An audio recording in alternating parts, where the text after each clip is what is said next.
O Pleno, por unanimidade, adopta o seguinte acordo. Primeiro, nomear a Lino Novas Calvo, fillo predilecto de Mañón. Segundo, adicar un espazo relevante ao seu nome.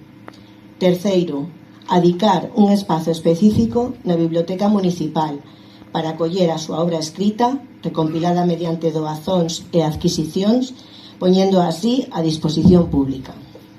Cuarto, fomentar a difusión da súa vida e obra. Conforme aparece nos xornais, Lino foi nomeado fillo predilecto da súa terra e Imilce recolleu persoalmente o título acreditativo. Despois do encontro coa familia, o acto institucional comezou con música tradicional que resoou mesmo en Chicago e continuou coa intervención do cronista oficial. Neste acto institucional de homenaxe e concesión honorífica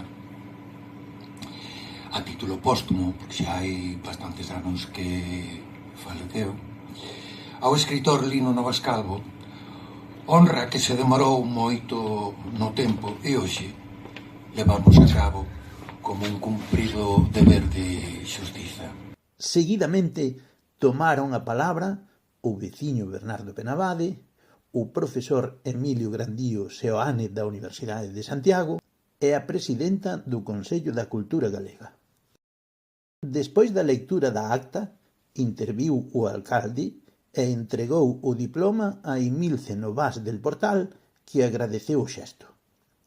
Coa interpretación do himno galego, chegou o momento para as primeiras conversas e para numerosas fotografías como estas en que aparecen a tradutora de Imilce para galego e castelán e Rosemary e Imilce coa dinamizadora da área de igualdade no concello de Maño.